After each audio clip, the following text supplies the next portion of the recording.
It's time now for Carter's Corner. Everything Bay Area sports on the Northern California Sports and Entertainment Network. Here is your host, Carter Kim. We're back. All right. Hello, gentlemen, ladies, people of this channel. Welcome back to Carter's Corner. I am Carter, here to talk to you about all things Bay Area sports, from baseball to basketball to football. I'm here for it. That's all I got to say. I'm here for it. But here today, I want to talk about playoff baseball. Because tonight we have a 4 o'clock matchup in like an hour. It'll start the minute I turn off my stream here between the New York Mets and the Milwaukee Brewers. I'm rooting for those guys in blue and orange. I think they can do it. I'm hoping that they can face the Phillies in a crazy division matchup. But see how it goes. We have Quintana and Tobias Myers on the mound, who have been both fantastic this year. I can't wait to see how that goes, but I like Tobias Myers. I like how he's been playing. Quintana has been great this year, and we're going to see who can claim their opportunity to fight up against the Phillies. I mean, it's going to be interesting to see how all this goes, but I'm here for it. Every second of it, I'm here for it, and it's going to be fun. But there's another thing I'd like to mention. Tonight is Thursday Night Football. Oh, God. Another night of Thursday Night Football, which will inevitably be trash because that is in the description of the title of Thursday Night Football, between the Atlanta Falcons and the Buccaneers. Divisional matchup for the NFC South. Welcome to the chaos. And it's going to be fun to watch that game, maybe, if you're going to watch that instead of the postseason game. But I am much more inclined to watch a tough playoff matchup between the Nets and our friends in New York. It's going to be interesting to see how this goes. Hi, Chardall. But yeah, it's going to be But yeah, here in Santa Cruz, it's hot. I'm tired, and I'm not very inclined right now to do a lot of stuff. I'm just going to talk about the Mets and the Brewers mostly. And then looking over at the NFL, I'm not that interested in Thursday Night Football because Thursday Night Football is almost always bad. And yeah, that's not going to be fun. Not to mention the Panthers and the Bears are going up against each other. That's going to be horrible. The Ravens and the Bengals will go up in a division matchup. The Bengals need to win. If they don't, then they're in trouble. The Dolphins versus the Patriots, but yeah, no one cares about that. And along with that, you have the Browns and the Commanders, Colts and the Jaguars. The Bills will go up against the Texans. That'll be fun. The Raiders will go up against the Broncos. The Cardinals will go up against us here in San Fran. Packers will go up against the Rams and probably beat them because the Rams aren't actually that good. The Giants will go up against the Seahawks, and the Cowboys will go up against the Steelers. Now, on Monday Night Football, we'll have the Saints and the Chiefs, but it will be an interesting one. But, hey, I don't think any of that matters because right now it is the MLB postseason. And if I'm being honest, postseason baseball is more fun than any sport. It's chaos, endless volatility. And who doesn't love that?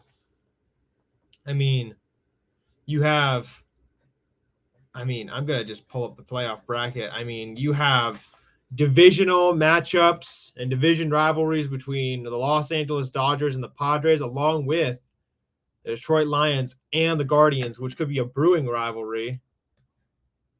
But it'll be interesting. I read an article of Buster 2 GM options. I think it was SF Gate. Billy Owens and Scott Sharp. I'm pretty sold on Scott Sharp. He was a catcher in the minors, scout of the year 2000. Worked for the Rangers and the Royals. I mean, in the year 2000? Hold on. I'm going to actually just Google Mr. Sharp then. Scott Sharp. Let's give this Mr. Sharp a look. I mean, sorry, that's a freaking NASCAR driver. But yeah, apparently he worked for the Rangers and the Royals. I mean, has he worked with them up until recently? Because if he's worked with them up till recently, the Rangers and the Royals have done great with prospect development. And if that ends up being the case, yeah. Yes, check out Scott Sharp's history. Okay, just give me a second. Let me just find him.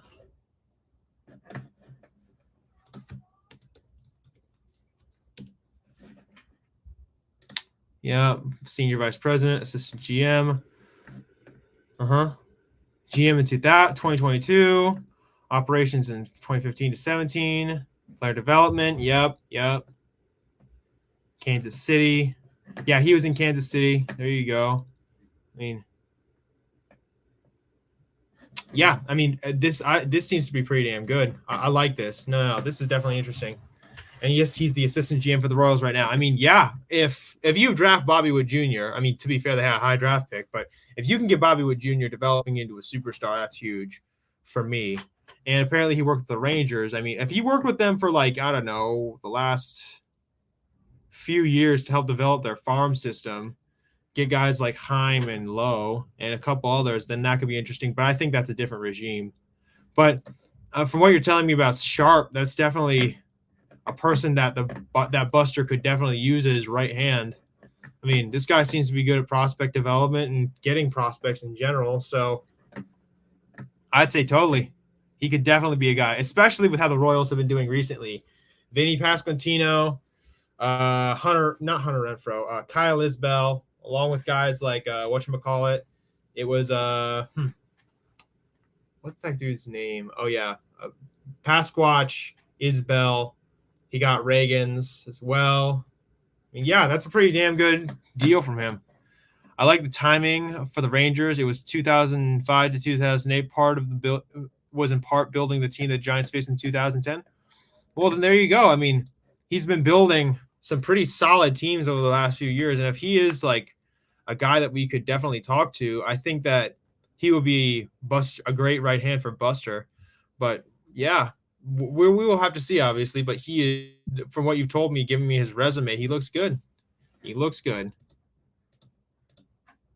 But yeah, I'm just hoping that he can get some more prospects in the system right now because we're a bit thin.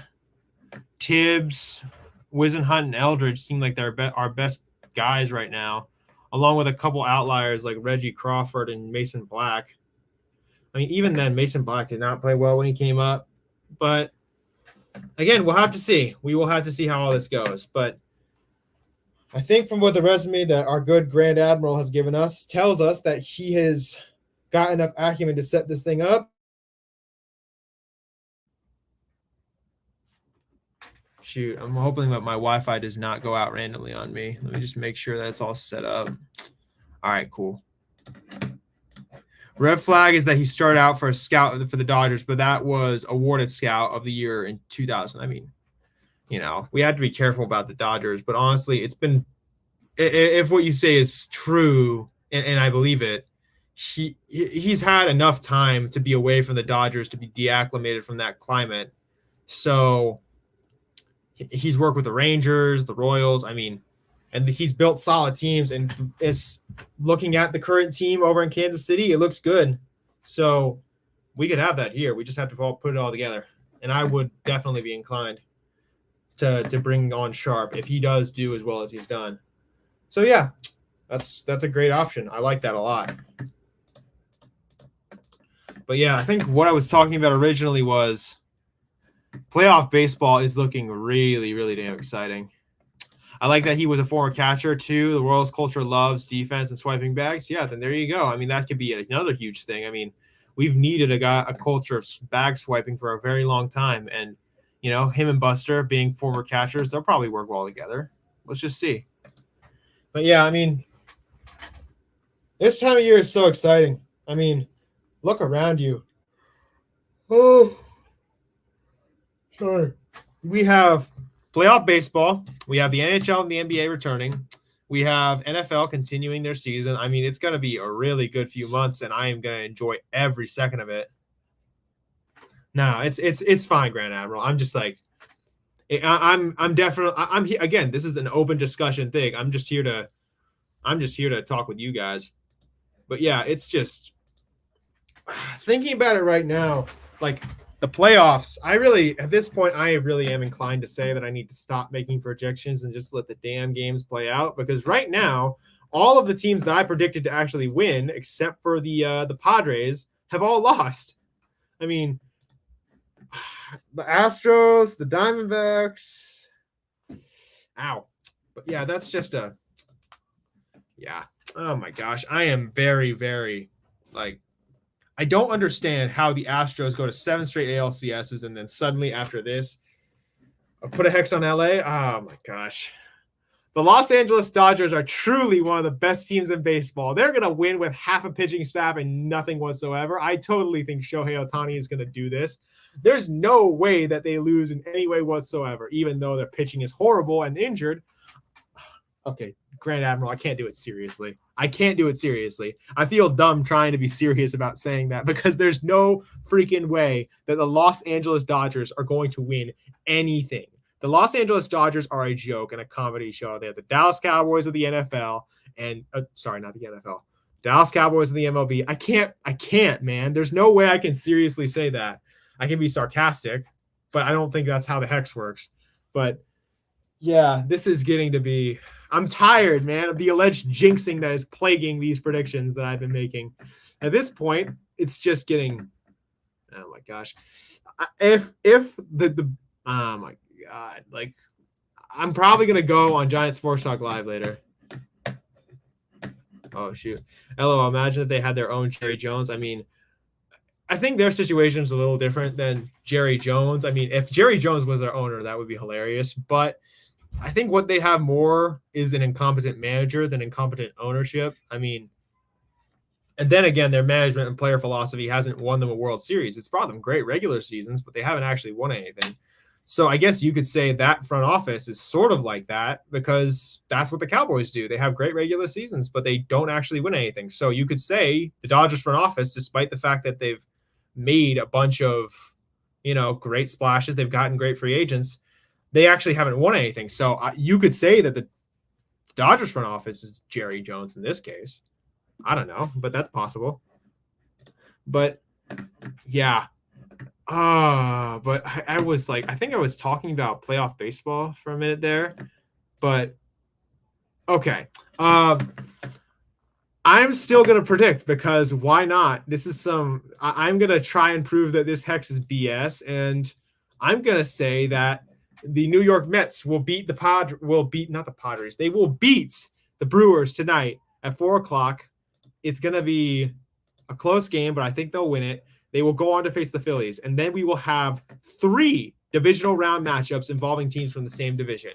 That will be fun because, I mean, look at these matchups. The Dodgers versus the Padres, the Lions versus the Guardians, and then the Phillies versus the Mets. That would be awesome. I mean, that's chaos around every turn, not to mention the old rivalry between the Yankees and the Royals. I mean, that'll obviously be fun, but I cannot wait for this.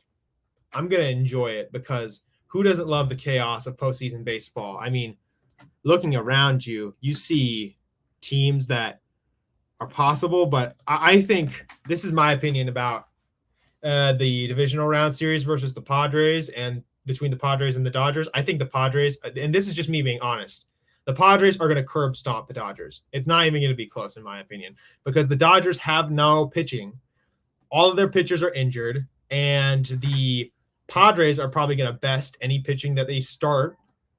On top of that, the Padres pitching is also doing great right now. Cease, King, Darvish hasn't played yet, but he'll probably do okay. Along with that, Joe Musgrove, hopefully the guy's healthy. But I am a firm believer that the Los Angeles Dodgers aren't going to win. There's no way they do. And even if they did somehow manage to fluke their way to victory in that series, they're going to get blown out by the Phillies or the Mets. Because they're going to be their bullpen's going to be taxed. But yeah. All right. Man, I have nothing else. I mean, I think that there's a lot of things that I can talk about. The NBA's coming back. I can't wait to see how the Warriors are going to do. I mean, I think this is the Warriors' last year to be very competitive. And then after that, we're going to kind of just start winding the franchise down for next time. But I think it's going to be an interesting year for the Warriors. The NFL, we're going to see a lot of competitive games this week between the Vikings. Okay, that's not competitive. The Ravens and the Bengals, the Bills and the Texans. We're going to see us play the Cardinals. And hopefully our defense doesn't get ran over again because Nick Sorensen is playing terrible. Is calling terrible defenses. The Packers are going to blow out the Rams because the Rams aren't actually that good. The Seahawks are probably going to crush the Giants because the Giants have Danny Derps as their quarterback. And let's be real, I would rather face Danny Derps 5 times every single year, and I would rather than doing anything else. And then the Cowboys face the Steelers. I actually think that the Steelers are a good pick to win that game because the Cowboys have mostly been BSing their way to victory instead of winning hard games. I think that the king of the BS, the Steelers, will probably win that game because the Steelers are king of the BS. I think that the Cowboys have just been terrible this year, but we'll see. And along with that, I mean, playoff baseball, man. And I cannot freaking wait. It's going to be so fun. I mean, I can't wait for Saturday most of all because Saturday is just going to be pure chaos. We have the Tigers and the Guardians. We have the the Mets versus the Phillies. We have the Royals versus the Yankees. We have the Padres versus the Dodgers. I think all those things considered, we have several competitive matchups, several matchups that are full of beef and hatred. Cease will face off against Flaherty. Michael Walcott will face off against Garrett Cole. Zach Wheeler will face off against whoever the Mets or the Brewers decide to throw out there. And the Tigers will probably throw a bullpen game out against Tanner Bybee. But this is going to be a hilariously good postseason because I think that most people, including us, not just us, experts on TV and regular observers are all saying this. It's wide open. One wrong move, it's all from any great team. We are looking at it all being over. And I know that the rest of baseball was laughing at the Astros, which is reasonable because the Astros did cheat and disgrace the game. But honestly, I expected so much more from them in particular. The Astros should have been 10 times better than what they were, and they absolutely flubbed it. And the Guardians versus the Tigers, I mean, that is going to be unbelievably close. I think that if the Tigers continue to manage the pitching super well, which I believe Hinch will do, I think they'll stifle Cleveland's bats. I think it's just like it's too unstoppable, like it's two immovable objects crashing into each other. It's two immovable objects because you have Cleveland's bullpen and Detroit's pitching, and neither of them are really going to like beat the other because they're going to be colliding like this. And neither of them has, I mean, they have some good offensive firepower, Cleveland, and so does Detroit. But the thing is, I would say, is that they both have issues with offense that's not great, even though they are good. Both teams are good offensively. It's just I'm wondering how good it'll be against like their pitching, both teams pitching, which is going to be like this close in my opinion. And looking at other teams, Kansas City versus New York. I mean, other than Judge and Soto, I'm not sure who's going to hit the best. Gleyber Torres has been hitting well. I mean, I'm wondering how well their starting pitching is going to do. I mean, I figured they needed one more guy, but Carlos Rodon, Garrett Cole, along with Clark Schmidt, who else? Luis Heel. I mean, oh, nope, I just got rid of okay, let me get their starting pitching. Garrett Cole, Luis Heel, Carlos Rodon, Clark Schmidt, and Marcus Stroman, but they probably kicked him to the bullpen. They're probably going to kick him to the bullpen. You have decent bats. I mean, Jazz Chisholm will probably do a decent job. Aaron, along with Soto. It's going to be an interesting couple matchups, but it's going to be really close because Kansas City's pitching is also fantastic. So I would be totally inclined to say that team could definitely make life difficult for the Yanks. It's just really about like staying consistent because they really need to get like, I think what the Royals need to do, they have to steal one game over at Yankee Stadium, and then they need to bring it back to Kansas City and try and win the next two. Because if they can do that, they are in great shape. It's just I think with Walker on the mound, they'll do well there. And imagining how it's going to go with our friends in Kansas City, I think that they're going to do well. It's just really about figuring it out and not like, again, these are a younger group of guys like Bobby and Vinny and a bunch of these other guys. I'm still rooting for the Tigers. I would root for the Tigers all the way. Listen, how do I say this, LD? It feels like they're just so like young and dumb that they don't know they're supposed to be doing this good. Like most teams that are this young aren't supposed to do this well, and they're doing well. That's partly due to AJ Hinch using his telekinetic mind powers to will them to victory. But I feel like watching how they're doing, if they can keep this up, they can do it. It's just really about like I think they can make the championship series. It's just about managing the bullpen and managing the game versus yeah, exactly. It's just like it's really about how AJ Hinch and Stephen Vogt are going to go up against each other, because that's a chess match, in my opinion. Stephen Vogt's been great this season, so has AJ Hinch. It's just about how those two guys are going to manage against each other. Because if those two manage well against each other, I think it's going to be a really close series. It might go 5 games, I think. But taking all that into consideration, I think that if Detroit keeps it up, considering the stagnant offense that Cleveland can somehow have when it's only Jose Ramirez hitting very well, I think that Detroit can win. It's just they think they can win. I'm not saying they're gonna. I think they can win.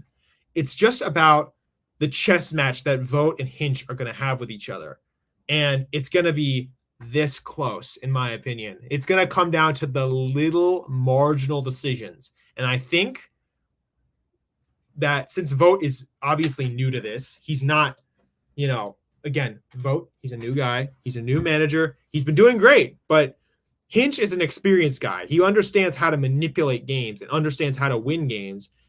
And if he can keep that up, then I see no reason why Detroit can't beat them. It's just about those tiny little decisions that Vogt and Hinch are going to make and the little moves, the chess moves they make that will decide the series. It will be very close. It's going to be so marginally close. Like there is going to be margin for error.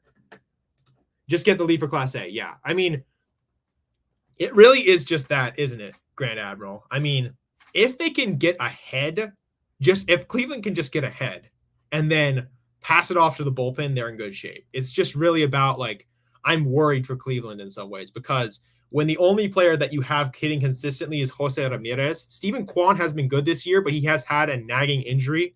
Naylor is a bit iffy with average, but he's a good power hitter. You have some other guys on that team like Manzardo and Noel that do play well. The problem is, along with Jimenez, don't let me forget Jimenez, but it's just I'm hoping that their offense doesn't stagnate at the wrong time. Because if that happens to be the case, if Detroit scores one run, then it won't matter if they pass it off to a great bullpen, because their offense has to go. Because that's the thing. You're right. The pitching and Emmanuel Clase are in no doubt whatsoever. It's really about trying to get the offense going and get it out of stagnation, because they can be a very anemic offense. If they can, like you said, just get the lead. Just get the lead. It doesn't even have to be a huge lead. Just get the lead. Get the lead for Class A and have him lock down the 9th inning. It's obviously not as simple as I say it, because I'm saying it like very caveman-y, but I do think that, and I'm not implying that anybody's a caveman for putting it in simple terms. I'm just saying, like, I'm not a part of that team. No, if the Guardians can get that lead and pass it off to the bullpen, then they are in good shape. It's just about keeping that lead or scoring runs, because keeping that lead isn't going to be an issue. It's really about, are they going to be able to score runs to have a lead in the first place? I think that they can, but they can't rely on Jose Ramirez to do everything for them. Jimenez and Quan have to step up. Naylor has to step up. That entire crew of guys has to step up. If they don't do that, the Guardians will be backed into a corner, because I say this. I think that the Tigers, their offense is actually okay, good enough, and their pitching is great. They just have to get a lead too. They're similar, in my opinion, to the Guardians. If they can get a lead, they're in good shape. So, yeah, that's what I think. But, yeah, I am a little worried about the Yankees for one simple reason. They don't have a great back end of that bullpen. Clay Holmes is a 007, which I mean is licensed to kill. He kills every single save chance he gets. And if the Yankees don't jump out to a massive lead and don't execute, they're going to be in problem. Farhan should have bought low on Torkelson when he could have been speaking of Detroit. I mean, yeah, I'd say that's possible. I mean, obviously we have Eldridge waiting in the wings, but Torkelson could have been a good project, like just some guy that we could have put in the corner infield and said, you know what, or maybe just corner him in the outfield, like, and say, you know what, like just, or maybe even just DH him. Like, he is a good enough power hitter. I've seen Torkelson do good stuff. I'm just like, I don't even think it's a skill issue or like a talent issue, because he's got that. It's just like those little mental things with him, because he gets it right a lot of the time, Spencer Torkelson. He's just got to figure out how to do it right on a consistent basis. And if he can do it on a consistent basis, he can be great. I'm just wondering, though, we could have bought low on him and just made him a little project possibility. But again, we're always going to be thinking, what if? And when we look back on the Farhan and Zaidi era, we'll be thinking, what if? All the time. But yeah, to get back to my Yankees point, I'm worried about them simply because the back end of that bullpen is going to be an issue. And their pitching is good, but I also have to wonder where some of the runs are going to come from other than Soto and Judge, because Gleyber Torres is good and Giancarlo can play well. It's just, I'm wondering about the Yankees, if they're going to be able to consistently score runs if Soto or Judge has a bad game and they don't do well enough to win them the game, then what are they going to do? They can't be bailed out by high-end talent every single time. If they do that, then they're going to be in trouble, because at the end of the day, you can't always hit solo home runs and expect to win much. It was what the Phillies did last year, and it's the problem, because you need to be able to hit with runners in scoring position. But, yeah. To the Phillies, though, they'll face either the Brewers or the Mets, and I like them for both of those series. Listen, if I'm looking at the Phillies right now, I see a great pitching staff complemented by a great offense. I mean, let's just look at what they have going right now. Zach Wheeler, Ranger Suarez, Christopher Sanchez, Aaron Nola. That's a great rotation of arms. Along with that, you have Jose Alvarado, Carlos Estevez, Orion Kirkring, and Matt Strahm backing them up. Having Nolan Wheeler is nice, yeah. I mean, that's a two-headed monster. That's a two-headed monster. And that's not even those are two guys who are really great, but then again, they have two guys who you could consider just as good. Like Ranger Suarez was in Cy Young conversation for a little bit this year until he has back issue. You have Christopher Sanchez, who's been great. He's had some great moments this year. Along with that, you have, oh God, they're not going to put Taijuan Walker on the mound. If they put Taijuan Walker on the mound, they're in trouble. And those two lefties in the pen too, Strahm and Alvarado, are nice. Yeah, I mean, Strahm and Alvarado throw hard for lefties. I mean, I'm going to look up Alvarado's stuff right now because, I mean, the guy's got a fantastic fastball. He has a cutter and a sinker. A lot of people think that cutter looks a bit like a slider, and it's really good. And then Strahm. So let me just get Matt Strahm. Matt Strahm. I'm just going to go take a look at what he's been doing because he's been absolutely great this year. Just holding it down that middle of the pen. I mean, yeah, he does give up a little bit of barrel, but he's okay there. His four seam's great. He's got pretty good movement on his slider. Ooh, he's got like 12 inches of break on that slider too. That's nasty. That's really good. This is off topic, but can someone explain to me why the Padres played the Dodgers even if the Mets win tonight? I think the Dodgers would play the lower seed, or is that not how it works? It's not how it works because they don't do reseeding in the MLB. I do think that reseeding should not be a thing. Reseeding is honestly kind of weird because I don't think better teams should simply get an advantage because they've had a better seeding. I think the reason why they have the better MLB teams play the higher seeded teams is simply because I think it's simply because they want to see if that MLB team can take on the challenge, in my opinion. And the Dodgers, that there's a reason why they complain so much is because a lot of them actually do complain. I think the Braves fans do this a lot too, especially after last year. They want to reseed after rounds. And I don't think that's a good idea. Yeah, you should be able to let, you might want big teams to go deeper into the playoffs, but I think that's idiotic. It's a way for Rob Manfred to keep making money, in my opinion, because I hate when big market teams are allowed to do that. Because looking at like the previous postseasons, the reason why they've been so good, especially last year, is that 2 wild cards made it to the World freaking Series. Plus, I want Profar to start a benches brawl with LA again. I love that Profar triggers the Dodgers. Yeah, it's pretty damn funny because honestly, I think everyone on the Padres pisses the Dodgers off because the Padres are honestly a better team than the Dodgers in terms of continuity, in terms of actually being healthy, in terms of playing for each other, and just not having this arrogant mentality of, oh, we're the Dodgers. The Padres are a hungry dog, in my opinion, because they haven't won a championship and they want to win one. And I appreciate how Profar is one of those stories that I've watched where he had those years where it seemed like he was squandering his talent, and he actually looks like a superstar now. And it's good to see him playing well. And I really do hope that it happens. But to get back to Eddie, I think that big market teams, especially first seeded teams, have to play difficult competition. I know that in the NBA and other things, like for example, with the NBA, the 6th seed will play like the 2nd seed, or like the 4th. And the thing is, even in the NBA, they don't really reseed.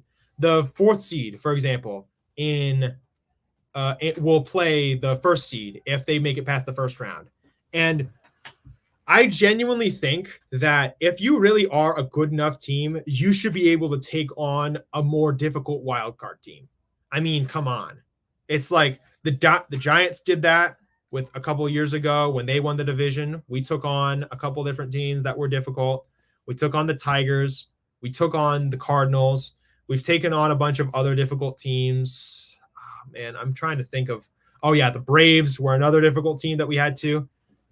I mean, I don't care that if they play each other. I'm just confused how they settle this. Well, it's more or less just play, really. I don't really think it's like it is weird. They don't really settle it. It's basically Rob Manfred doing whatever the hell he wants. And honestly, this is probably one of the things that I'm actually cool with that Rob Manfred has done. It's like, okay, yeah. I mean, best team plays the best wildcard team. Best team overall in that league plays the wildcard team. I'm cool with that. And honestly, like, I say this, like, if you're a good enough team, like in the regular season, you should be able to beat a good wildcard team in the postseason. But that's the thing about the Dodgers. This happens to them every single year. They have a really good regular season, but they always buckle to a wildcard team that's more hungry than them. They did it with the Padres in 2022 because the Padres smelled blood as soon as they punched the Dodgers in the mouth. They did it to the Diamondbacks when they shelled Clayton Kershaw and Lance Lynn. There are just so many examples of them being beat up by a team that is just like smelling blood in the water.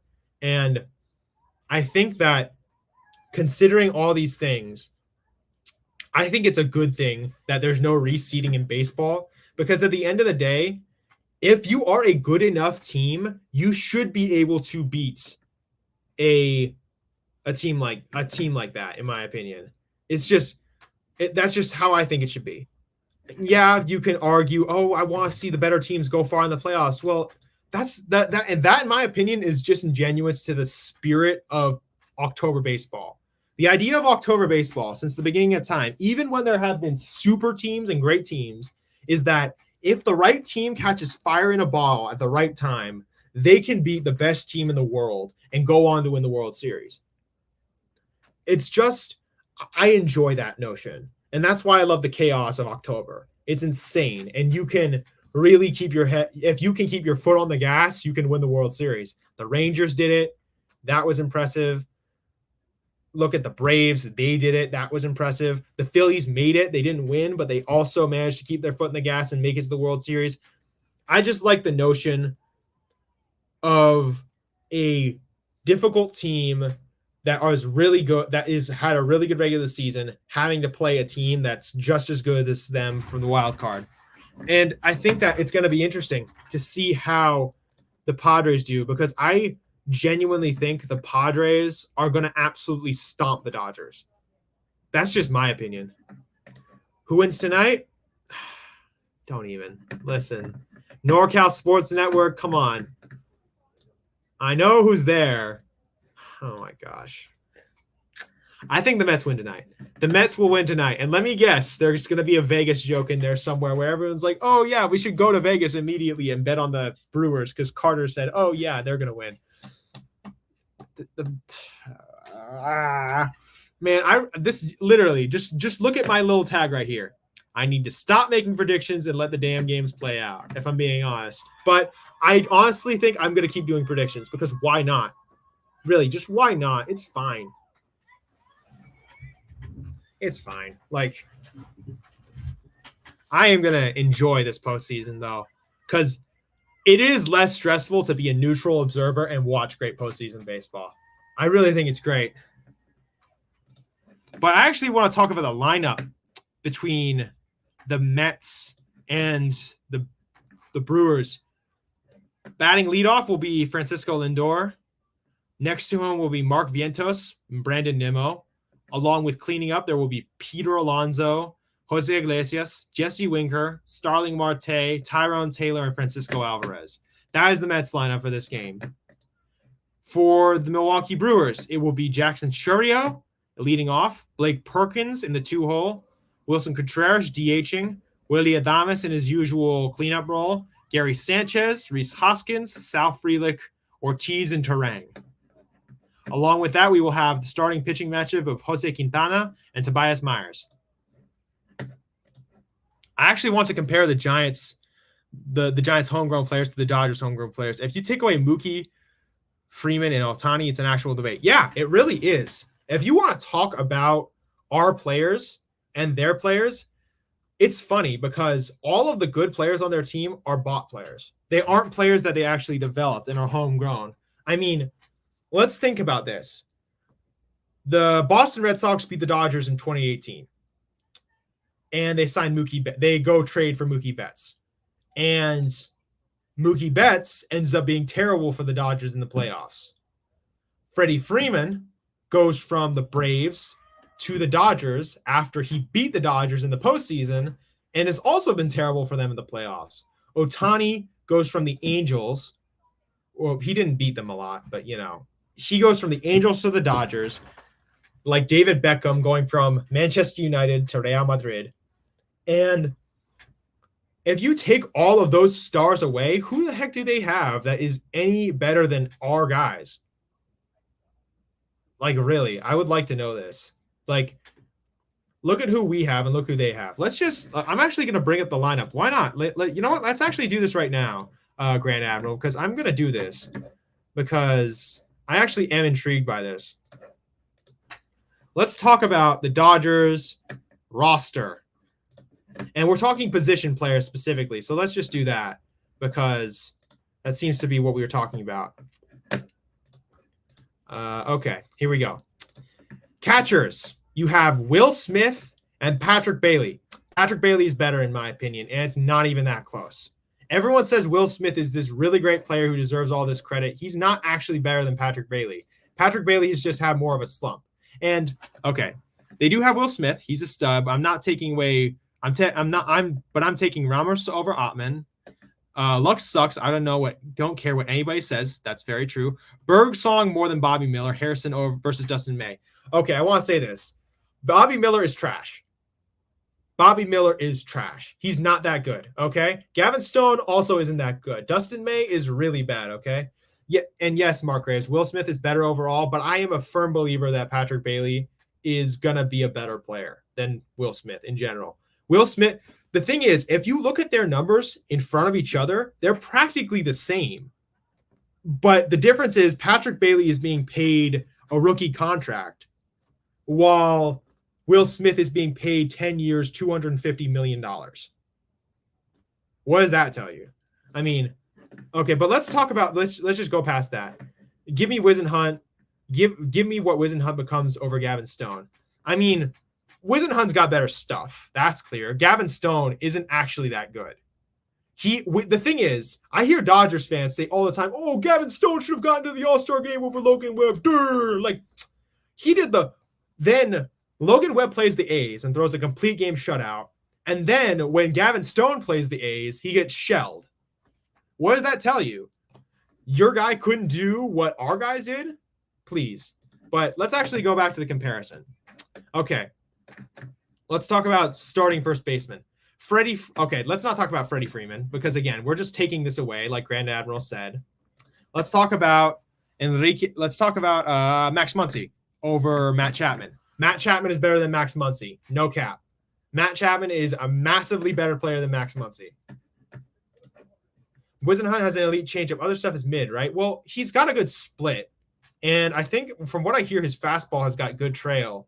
And he was playing better at the end of the minor league season. But I do genuinely think Gavin Stone isn't actually that good. It's just Dodgers fans giving him a bunch of unworthy praise. But let's look at this. Max Muncy is not better than Matt Chapman. I'm going to say that for the record. Gavin Lux is not better than Tyler Fitzgerald.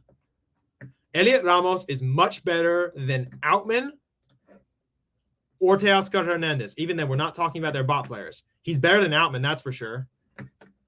I mean, but like Grand Admiral said, if we're actually talking legitimate comparisons instead of their billion-dollar team that hasn't won anything, we have a very similar team to them. That's a competitive team. I mean, yeah, they have Mookie Betts, Freddie Freeman, and Shohei Ohtani, but Mookie Betts and Freddie Freeman are horrible in the playoffs for them, which is funny because they played super well for Boston and Atlanta, and then they play terrible when they play for Los Angeles. Maybe Whisenhunt is a lefty. Trevor Hoffman, he was a starter before he got hurt. I mean, Trevor Hoffman, I don't know too much about Hoffman, if I'm keeping it honest. Again, I don't really give I don't give a crap about Dodgers players, really. They're not actually that good. I want to say for the record, Harrison and Birdsong, along with Logan Webb, are much better than their pitchers. I'm not going to claim, Logan Webb is better than Clayton Kershaw. Well, Clayton Kershaw isn't. Well, they're completely different. He was a Padre. Well, I'm not aware of this person, Ed. Sorry. I wish I could talk about it, but let me just look him up. Sorry. Trevor Hoffman.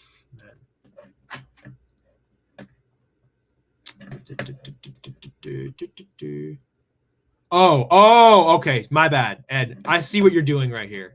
You're comparing them. My bad. Very sorry. A little. I mean, yeah, it's possible. I mean, you can see that a little bit with them. I mean, again, I don't know too much about Hoffman because I didn't get to see him play, but it's definitely an interesting comparison in my opinion. But what Grand Admiral does say is true. Like, let's talk about this. He's a great player, Will Smith, sometimes. Whisenhunt shouldn't even be in the conversation until he makes the MLB. Okay, let's wait for it then. We'll see how that goes. He was like the second best closer of the 2000s. Okay, Eddie, for most of the 2000s, I wasn't born, okay? Half of the 2000s, I was not born. I didn't even know baseball when I was that young. I'd say Whisenhunt is more of a lefty Devin Williams because of his changeups. Hoffman was a power arm, but before he got older, with age, he used his changeup more. I mean, it's possible. It's a good comparison.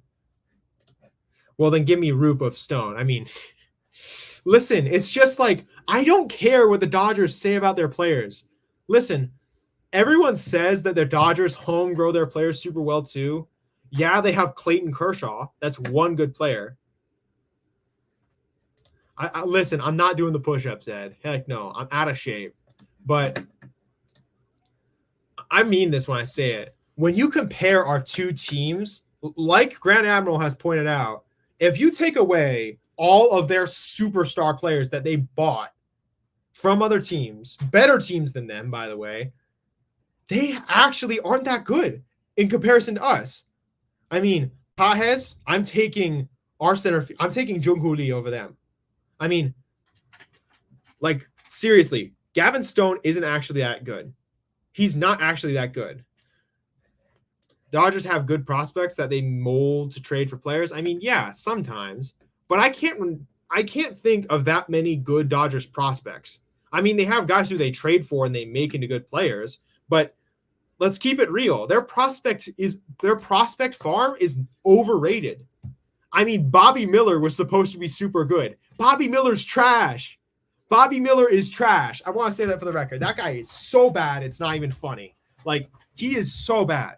I've watched that guy play a couple different times. That guy's trash. He's so bad. Like, no cap. He's terrible. I do not care what Dodgers fans say. He is trash. He's trash. I don't care. Like, he's so bad. And I don't want to, like, give this hyperbole or anything else. He's so bad. They added 3 MVPs. Their best 3 homegrown guys produced are not named Kershaw, are Seager, Belly, and Jordan. And the funny thing is, Jordan isn't even playing for them anymore, like you are very inclined to say, Grand Admiral. And the funny thing is, none of them even won a chip with them. Oh, 2020. No, they didn't win a damn thing. I mean, yeah, and Kershaw is more known for being a playoff choker than being one of the best players ever. I think Gavin Lux was a number 1 prospect before. In reality, I'd rather have him over Lucy. I'm sorry, but Gavin Lux is also bad. Like, he's not even that good. Like, I'm going to bring up his advanced stats right now. Gavin Lux. Okay, he's not. Okay, he's pretty bad. Like, okay. These aren't terrible numbers, but honestly, I will take Tyler Fitzgerald over Gavin Lux in a heartbeat. I'm taking Tyler Fitzgerald over Gavin Lux in a heartbeat. Okay, his prospect stuff, sure, I'll look him up.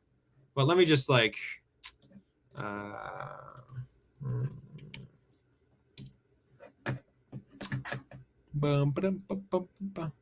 I'm sorry, but he's 26 and is supposed to, I mean, yeah, he was picked 20th in the draft. Let's talk about what he's done so far. His career WAR is 6.76, despite having 5 years of MLB service. He has a 7.6 WAR. Yeah, they still have Pages. I mean, okay, let's go take a look at Pages. Why not?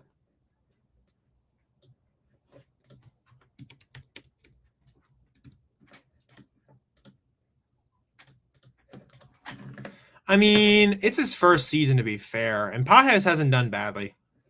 He's actually pretty okay. But I would not take him over Jung-Hoo Lee. No.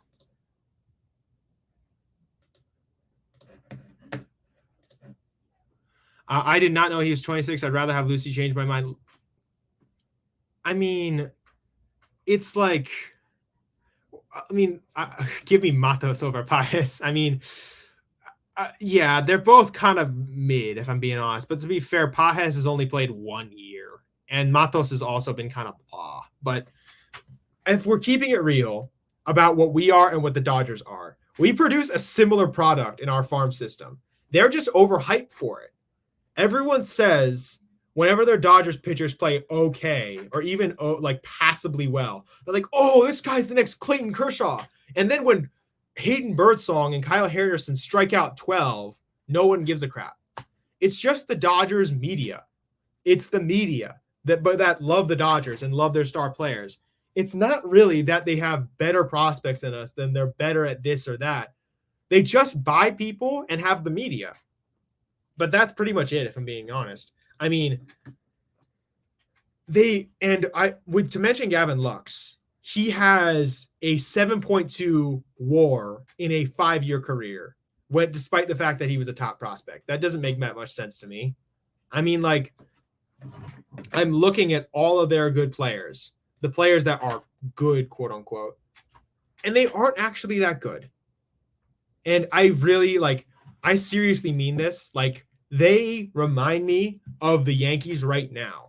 They are coasting on their superstars, bailing them out. They're bailing them out. Like, I can't really name anything notable they've done.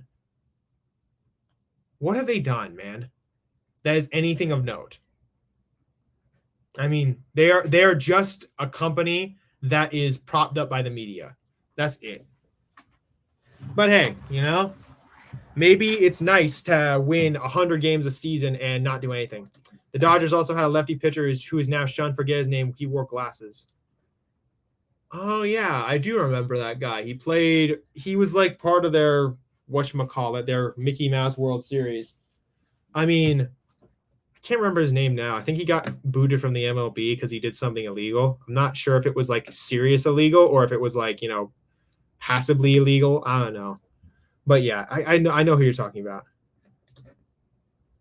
Urias caught a case. Okay. Yeah, okay. I mean, if he caught a case, then he caught a case. There you go. I mean, but let's just keep it real. I would take the Padres right now over the Dodgers. Oh, there you go. There you go. All right. Well, there's your answer. There's your answer, Ed.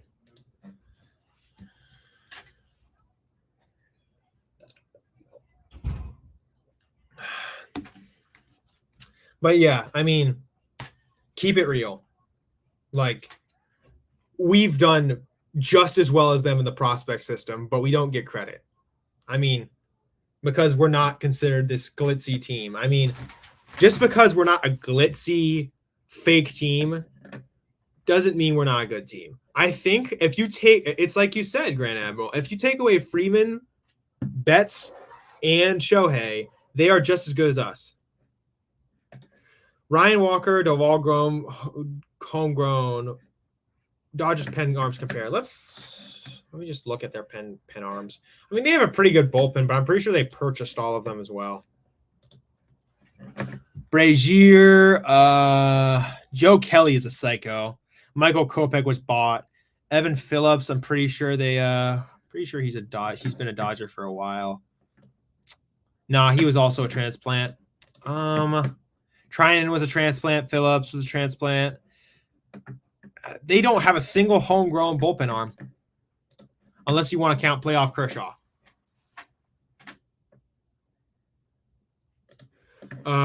It's because the Giants haven't added 3 MVPs to their squad. Yeah, I mean, of course we're not going to do as well when we don't have 3 MVPs on our team. Of course we're not going to do as well because we haven't bought firepower.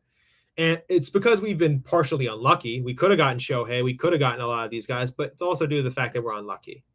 I mean, yeah, let's just keep it real. The Dodgers, they're just like the city they're from. Fake, plastic, and BS. I'm high on Randy Rodriguez, too, thanks to Bobby Evans. I mean, yeah. I mean, Bobby Evans was a good player, if I'm not mistaken. Let me just...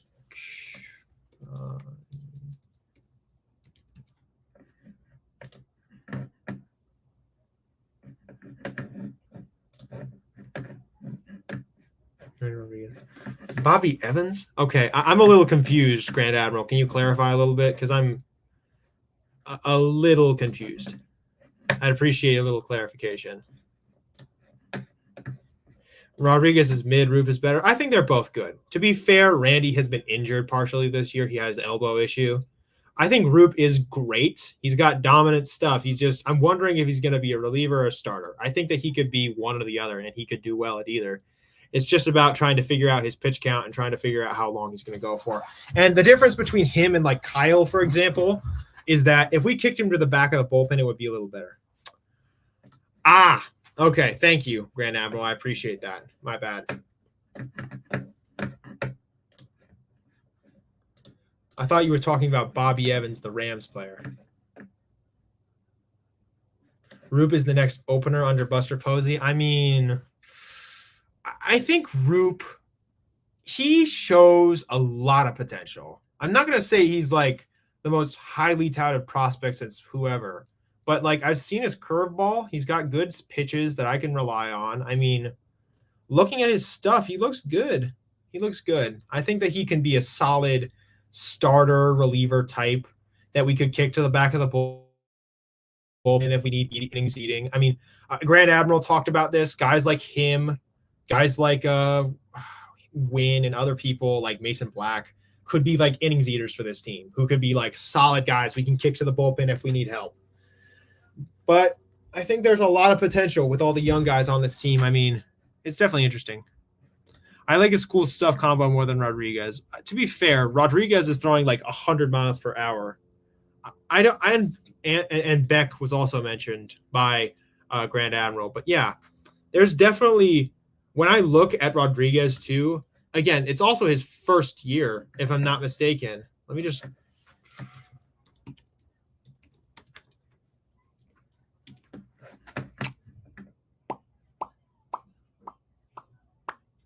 Yeah, it's his first year. It's his first year in the MLB. And he's been pretty good. He's been solid in his first year. I mean, I'm not going to say he's lighting the world on fire, but he's been good. We need more lefty relievers. I mean, that's going to be Reggie Crawford once he gets healthy. I mean, we have a lot of potential. Eric Miller was a rookie too. Yeah, he played well. I mean, he played well in some points. I think at the end he got a little volatile, but he was actually pretty good for the most part. He was killing Shohei Ohtani. I mean, yeah, the guy's got great velo. The other team doesn't hit particularly well against him either. He's got good expected ERA.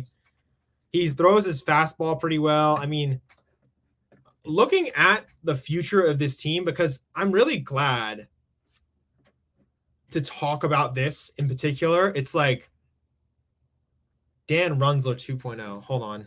I've got to go to Baseball Reference for that one.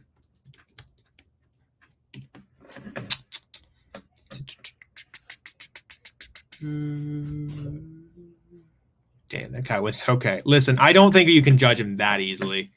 I think Miller has potential, but you know what I'm glad about, guys, is that we can talk about all these things now, and we can actually think about the future instead of thinking about, you know what, this is going to be so bleak because Farhan Zaidi's here.